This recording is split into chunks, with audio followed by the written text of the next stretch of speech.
இயேசுவின் ஜெப கோபுரம் ஊழியங்கள் வழங்கும்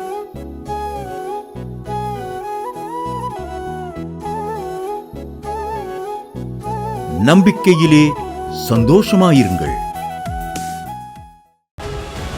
அன்பு ராஜுங்கிறவங்க அரக்கோணத்திலிருந்து எழுதியிருக்காங்க. நான் ஒவ்வொரு வெள்ளிக்கிழமையும் காலை 8 மணிக்கு நம்பிக்கை டிவி பார்ப்பேன். அப்பப்போ அம்மாட்ட ஃபோனில் ஜெபம் பண்ணுவேன். என்னுடைய பங்குக்கு வர வேண்டிய இடம் பாகப்பிரிவினை பிரச்சனை இருந்தது. ஆண்டவர் அது எனக்கு பாகப்பிரிவினை சரியாய் பிரித்து எனக்கு விற்கும்படி உதவி செய்யன்னு சொல்லி அம்மாட்ட நான் ஜெபம் பண்ணேன். கர்த்தர் எனக்கு விரோதமாக இருந்த கூட பிறந்தவங்களாம் சமாதானம் ஆகி எனக்குரிய பங்கை விற்று என்கிட்ட பணத்தை கொடுத்துட்டாங்க.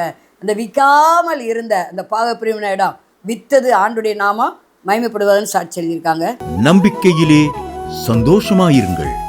ஆண்டவராய் இயேசு கிறிஸ்துவின் விலையேறப்பட்ட நாமத்தினால நம்பிக்கை டிவி நேயர்களுக்கு தேவ சமூகத்திலிருந்து நன்றி சொல்லுகிறோம். அல்லேலூயா. நீங்கள் எல்லாரும் நன்றாக இருப்பீர்கள் என்று நம்புகிறேன். இந்த ஊழியத்துக்காக ஜெபிக்கிறீங்க, உங்களால் முடிஞ்ச காணிக்கை அனுப்புறீங்க. கர்த்தர் உங்களை ஆசீர்வதிப்பாராக. அல்லேலூயா. உங்களுடைய ஜெபமும் நீங்கள் அனுப்புகிற உதாரத்துவமாக காணிக்கினால தான் அந்த நம்பிக்கை டிவியில் தொடர்ந்து ஒவ்வொரு வெள்ளிக்கிழமையும் நம்பிக்கையிலே சந்தோஷமாக இருங்க நிகழ்ச்சி ஒளிபரப்பட்டு வருகிறது. தொடர்ந்து அந்த ஊழியங்களை தாங்கும்படி அன்போடு கேட்டுக்கொள்கிறோம். கர்த்தரை தேடுகிற உங்களுக்கு ஒரு நன்மையும் குறைபடாது. கொடுங்கள் அப்பொழுது கொடுக்கப்படும் என்ற வாக்குத்தத்தை நீங்கள் கீழ்ப்பிடிஞ்சு கொடுக்குறீங்க. அதை நிமித்தம் ஆண்டவர் நம்ம நல்ல பொகிசாலிய வானத்தை திறந்து இடங்கொள்ளாமல் போட்டு உங்களை நிச்சயமாக ஆசீர்வதிப்பார். அமிக்கு குளிக்கு சருந்து விழும்படி ஆசீர்வதிப்பார். ஒரு சகோதரர் இப்படி சொன்னாங்க, மாதம் நான் என்னால் முடிஞ்ச காணிக்கை அனுப்புவேம்மா இந்த நம்பிக்கை டிவிக்காக. கர்த்தர் வாழ்க்கையில் இருந்த பல வருஷமாக வராத பணம் எனக்கு வந்துச்சுமான்னு சொன்னாங்க. நான் தொடர்ந்து இந்த ஊழியத்தை தாங்குவேம்மா அப்படின்னு சொல்லி சொன்னாங்க. அப்போ நீங்களும் கூட அப்படி ஒரு காரியத்தை செய்யலாமே, ஆண்டவருக்காக செய்யலாமே. உங்களுடைய தேவைகள் அநேகமாக இருக்கும். ஆனால் நீங்கள் உலகெங்கிலும் போய் சர்வ சிருஷ்டிக்கு சுவிசேஷத்தை அறிவிங்கள். பிதா குமார பரிசுத்தாய் நாமத்தில் ஞானஸ்நானம் கொடுத்து சீசராக்குங்கள். இந்த நல்ல வேலைக்கு தங்களை ஒப்பு கொடுத்தார்கள் என்று நிகழ்மையால் வாசிக்கிறோம். இந்த சுவிசேஷம் உலகெங்கிலும் பரவுவதற்கு நீங்கள் நல்லா ஜெபம் பண்ணுங்க. முடிந்த காணிக்கை அனுப்பி இந்த ஊழியத்தை தாங்கும்படி தாழ்மையோடு கூட கேட்டுக்கொள்கிறேன். தலையை தாழ்த்தி ஜெபம் பண்ணுவோம். பரலோக பிதாவே, நாங்கள் சோத்திரிக்கிறோம், துதிக்கிறோம். ஆவியானவரே இறங்கும்படியாக செபிக்கிறோம். அல்லேலூயா. ரகாதி கராபாதை தாதல்லா ராபோஷே. இந்த தேவ செய்திக்கு விரோதமாக எழும்புகிற ஆயுதங்கள் நசனா ஏசாமத்தில் வாய்க்காமலே போவதாக. தேவ செய்தி 100 மடங்கு பலன் தருவதாக. இதை கேட்குற ஒவ்வொரு இந்த தேவ செய்தியை கேட்குற ஒவ்வொரு மேலே ஆவியானவர் இறங்குவாராக. பரிசுத்தானவர் இறங்குவாராக. பரிசுத்தானவர் இறங்குவாராக. லீதியால் உள்ளம் திறக்கப்பட்டது போல எங்கள் ஒவ்வொரு உள்ளமும் திறக்கப்படுவதாக. இயேசு கிறிஸ்து நாமத்தில் பிதாவே, ஆமென். செய்தியுடைய தலைப்பு, அவன் பொறுமையாய் காத்திருந்து வாக்குத்தத்தம் பண்ணப்பட்டதை பெற்றான். எபிரேயர் 6:15. ஆபிரகாமுக்கு இந்த வாக்குத்தத்தம் சொல்லப்பட்டதாக காணப்படுகிறது. ஆபிரகாமின் தேவன் நம் தேவன். விசுவாசிகளாம் தகப்பன் யாரு? ஆபிரகாமன் தான். விசுவாச மார்க்கத்தார் யாவரும் ஆபிரகாம் சந்ததி என்று பைபிள் எழுதப்பட்டிருக்கு. ஆபிரகாமுக்கு கொடுத்த வாக்குத்தத்தம் உங்களுக்கு எனக்கு நிச்சயம் நிறைவேறும். அவர் அங்கே என்ன எழுதப்பட்டிருக்கு? எபிரேயர் 6:15, 13 இதை நம்ம வாசித்தால், ஆபிரகாமுக்கு தேவன் வாக்குத்தத்தம் பண்ணின போது ஆணையிடும்படி தம்மிலும் பெரியவர் ஒருவரும் இல்லாதபடியினால் தம்முடைய பேரிலே தானே ஆணையிட்டு, நிச்சயமாக நான் உன்னை ஆசீர்வதிக்கவே ஆசீர்வதித்து உன்னை பெருகவே பெருகப்பணும் என்றார். அந்தப்படியே அவன் பொறுமையாய் காத்திருந்து வாக்குத்தத்தம் பண்ணப்பட்டதை பெற்றான். பார்த்தீங்களா? ஆபிரகாம் ஆண்டவர் வாக்குத்தத்தம் பண்ணினார் இல்லையா? பாருங்கள், 75 வயசில் நீ உனக்கு ஒரு குமாரனை தருவேன், ஈசாக்குன்னு பேர் வைன்னு சொல்கிறார். அந்த வாக்குத்தத்தம் 100 வயதில் தான் நிறைவேறிச்சு இல்லையா? வாக்குத்தத்தம் கொடுத்துட்டார்னா வாக்குத்தத்தத்தை பிடித்து கொண்டு நீங்கள் நானும் சுடர்களைப் போல பிரகாசிக்க வேணும். வாக்குத்தத்தமானது கிறிஸ்து இயேசுக்குள்ள ஆம் என்றும் அது ஆமேன் என்று இருக்கிறது. 2 கொரிந்தியர் 1:20 எழுதப்பட்டிருக்கிறது. அப்போ வாக்குத்தத்தம் பொய் சொல்லாது. இந்த வாக்குத்தத்தமானது நமக்கும் நம்முடைய பிள்ளைகளுக்கும் நம்முடைய பிள்ளைகளுக்கும் கர்த்தராகிய தேவன் தூரத்திலிருந்து வரவழைக்கும் யாவருக்குரியது. அப்போஸ்தலர் 2:39 அப்படி எழுதப்பட்டிருக்கு. அப்போ இந்த வாக்குத்தத்தம் நமக்கு மட்டும் இல்லை, நம்ம பிள்ளைகளுக்கும் நம்ம பிள்ளைகளுக்கும் கர்த்தராகிய தேவன் தூரத்திலிருந்து வரவழைக்கிற யாவருக்குரியது. சொல்லப்போனால் உலகத்தில் இருக்கிற எல்லா தேவர்களுக்கும் அது உரியது. வாக்குத்தத்தத்தை பிடித்து கொண்டு நீங்களானும் சுடர்களைப் போல பிரகாசிப்பது அவசியம். ஆபிரகாமுக்கு வாக்குத்தத்தம் பண்ணதை நிறைவேற்றினாரா? நிறைவேற்றினார். அவர் இந்த வாக்குத்தத்தத்தை நிறைவேற்றுவதற்கு, இந்த வாக்குத்தத்தத்தை அவன் பெறுவதற்கு அவன் ஆண்டவருக்கு முதலாவது கீழ்ப்படிந்தான். ஆதியாகமம் 12ஆம் அதிகாரத்தில் நம்ம வாசித்தோம்னா அங்கே ஆண்டவர் சொல்கிறாரு, நீ உன் தேசத்தை விடுப்பா, உன் இனத்தை விடுப்பா, உன் தகப்பன் தாய் வீட்டை விடுப்பா, நான் காண்பிக்கிற தேசத்துக்கு வாங்குறாரு. உன் பாரம்பரியத்தை விட்டுட்டு வாங்குறாரு. அப்புறம்தான் அவருக்கு வாக்குத்தத்தம் பண்ணுறாரு. பண்ணி என்ன சொல்கிறாரு, சரின்னு அவன் வர்றான். அவனுக்கு சொல்கிறாரு, அதாவது நான் சொல்கிறத கேட்டு நீ வந்தினா நான் உன்னை என்ன செய்வேன், ஆசீர்வதிப்பேன், உன்னை பெரிய ஜாதியாக்குவேன், உன்னை ஆசீர்வாதமாக வைப்பேன், உன் பேரை பெருமைப்படுத்துவேன், உன்னை சபிக்கிறவள் நான் சபிப்பேன், உன்னை ஆசீர்வதிக்கிறவளை ஆசீர்வதிப்பேன், பூமியில் சகல ஜாதிகளும் உனக்குள்ளே என்ன செய்யும், ஆசீர்வதிக்கப்படும். இது ஆண்டவர் கொடுத்த வாக்குத்தத்தம். அது நிறைவேறிச்சா? நிறைவேறிச்சு. அவன் ஆண்டவருடைய வார்த்தைக்கு கீழ்ப்படிந்தான். வாக்குத்தத்தம் நிறைவேற நம்ம ஆண்டவருடைய வார்த்தை கீழ்ப்படிவது ரொம்ப அவசியம். வார்த்தை ஒரு சகோதரி, ஆண்டவர் அவங்க 2 பிள்ளைகளுக்கும் நான் திருமணம் நடக்கலை. அப்போ 30 வயசாச்சு, 28 வயசாச்சு. அப்போ அவங்க என்கிட்ட ப்ரேயர் பண்ண வந்தாங்க. நான் சொன்னேன் வாக்குத்தத்தம் சொல்லி ப்ரேயர் பண்ணேன். அவங்க என்ன சொல்கிறாங்க, நான் வார்த்தையின்படிலாம் நடக்க மாட்டேன், நான் கேட்டபடி தான் ஆண்டவர் தரணும் அப்படின்னாங்க.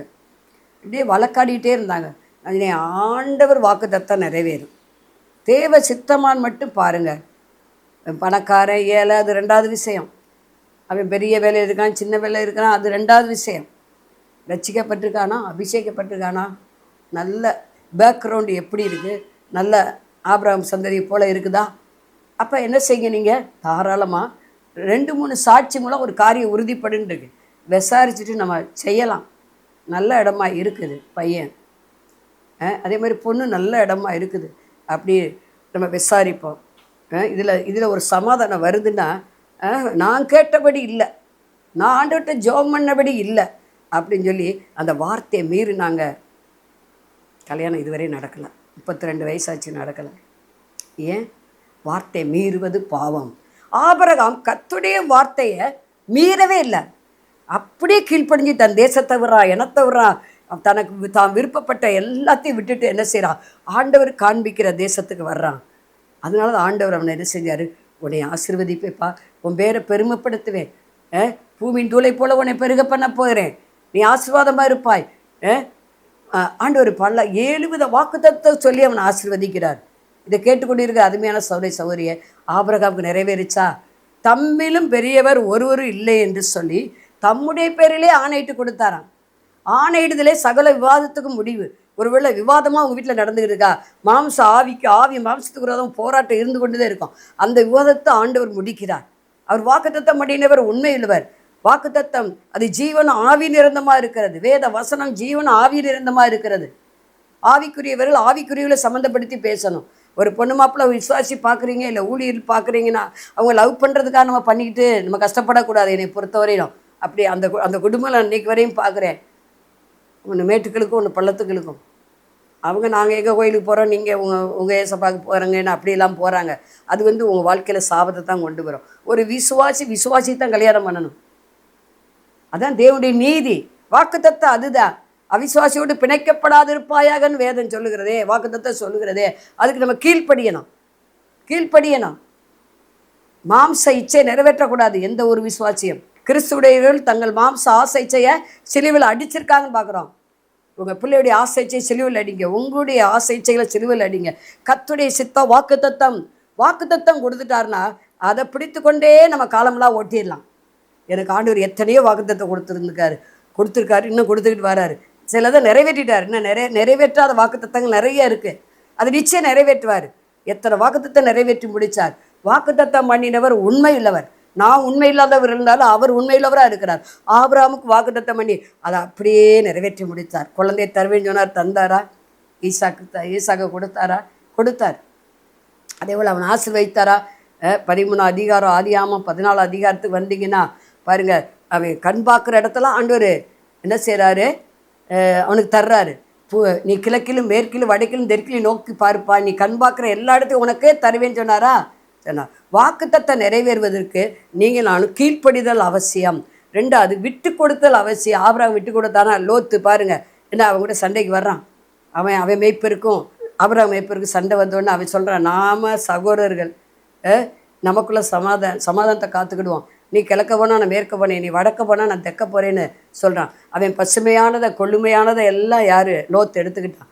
ஆனால் ரொம்ப மோசமானதை டேமேஜ் ஆனதை தான் போட்டு போனான்.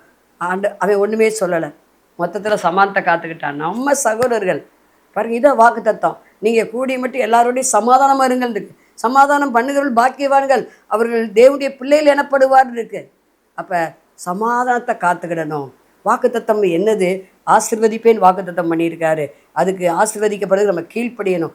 ரெண்டாவதாக விட்டு கொடுக்கணும். நம்ம பழகி பெருகுவதற்கு, வாக்குத்தத்தம் நிறைவேறுவதற்கு விட்டு கொடுக்கணும். மூணாவதாக நம்ம பாருங்க விசுவாசிக்கணும். ஆபிரகாம் விசுவாசித்தான், அது அவனுக்கு நீதியாக எண்ணப்பட்டது. விசுவாசிக்க வாக்குத்தத்தம் நிறைவேறுக்கு விசுவாசத்தோட வாக்குத்தத்தம் சொல்லிக்கிட்டே இருங்க. வாக்குத்தத்தம் நமக்கு கண்டிப்பாக என்ன செய்யும்? நிறைவேறும். எபேசியர் 6:3 சொல்லுகிறது பாருங்க, பிற்காலத்தில் நன்றாக இருப்பதற்கு உங்கள் பெற்றாருக்கு கர்த்தருக்குள் கீழ்ப்படியுங்கள், இது நியாயம். உனக்கு நன்மை உண்டாயிருப்பதற்கு பூமியிலே உன் வாழ்நாள் நீடித்திருப்பதற்கும் உன் தகப்பனின் தாயும் கனமனுவாய். இது வாக்குத்தத்தம் பண்ணப்பட்ட ஒரு முதலாவது கற்பனை. தாய் தகப்பனுக்கு பிள்ளையை கீழ்ப்படிங்க. நீங்கள் அதுக்காக நீங்கள் ஜோம் பண்ணுங்க. அதான் முதலாவது வாக்குத்தத்தம் இருக்குது பைபிளில். இன்றைக்கி பிள்ளை இஷ்டத்துக்கு நீங்கள் விடாதீங்க. தயவு செஞ்சு பிரம்ப கையாடுங்க. பிரம்ப கையாடவே இந்த பிள்ளையை பயக்கிறான்னு இருக்குது. நீங்கள் உங்கள் கண்ட்ரோலுக்கு கொண்டு வாங்க. கீழ்ப்படியிலேன்னு விடாதீங்க. கீழ்ப்படியாமல் நான் ஆவி கடைசி காலத்தில் பிள்ளைகளுக்குள்ள இருக்குன்னு இருக்கு. அதை கட்டி நீங்கள் ஜோம் பண்ணுங்க. பெற்றோருக்கு அவமானத்தை உண்டாக்கிடக்கூடாது. வாக்குத்தத்த பிள்ளைகளுக்கு இந்த வாக்குத்தத்தம் இதில் 30,000க்கு மேலான வாக்குத்தத்தங்கள் இருக்குது, தீர்க்கதரிசன வார்த்தைகள். அது உங்கள் வாழ்க்கையில் நிறைவேற வேண்டும், உங்கள் சந்ததியில் நிறைவேற வேண்டுமானால் நீங்கள் என்ன செய்யணும்? முதலாவது கீழ்ப்படிய வேண்டும், விட்டு கொடுக்க வேண்டும், அடுத்து விசுவாசிக்க வேண்டும்.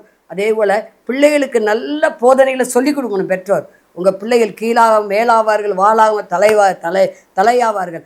வாக்குத்தத்தம் நிறைவேற ஒவ்வொருவரும் பொறுமையோடு காத்திருப்போம். ஜெபம் பண்ணுவோம். பரலோக பிதாவே, நாங்கள் சோத்தரிக்கிறோம், துதிக்கிறோம். வாக்குத்தத்தம் நிறைவேற பொறுமை அவசியமாக இருக்கிறதுப்பா.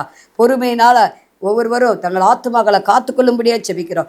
ஓ ராகா தீகாலா ரபா ஷபா தீகாபாபா லீபா ரபா ஷே ஓ ரபா தீகாபா லபா ரபா ஓ ரபா தீகாபா. வர வேண்டிய அந்த பணம் வருவதாக இயேசு கிறிஸ்து நாமத்தினால. அநேகருக்கு நகை வர வேண்டியது இருக்குது, கொடுத்துட்டு வாங்க முடியாமல் இருக்காங்க. அந்த நகை இயேசு கிறிஸ்து நாமத்தில் வருவதாக. அல்லேலூயா. அநேகருக்கு சுகவீனம், பலவீனம் இருக்குது, மனசில் சோர்வு இருக்குது, ஜெபிக்க முடியல. அதெல்லாம் நசனா இயேசு நாமத்தை நீங்கி போவதாக. அல்லேலூயா. கட்டுகள் ஒட்டைவதாக. மந்திர கட்டுகள் ஒட்டைவதாக இயேசு கிறிஸ்து நாமத்தினால. அல்லேலூயா. ராகா தீகாலாரா ஷேக்காதா. குடும்பத்தில் அநேக குடும்பத்தில் சமாதானம் இல்லை. இதை கேட்குற ஒவ்வொரு குடும்பத்திலையும் உள்ளத்திலையும் சமாதானம் என் நசனா இயேசு நாமத்தில் உண்டாவதாக. இயேசு கிறிஸ்து நாமத்தை பிதாவே, ஆமென். எங்களது முகவரி சகோதரி எலிசபெத் சுந்தரராஜன், எண் 27, பொதிகை தெரு, குழந்தைசாமி நகர், வண்டியூர், மதுரை 20. செல்போன் எண்கள் 9487177765 9095328172 மற்றும் 9443930850.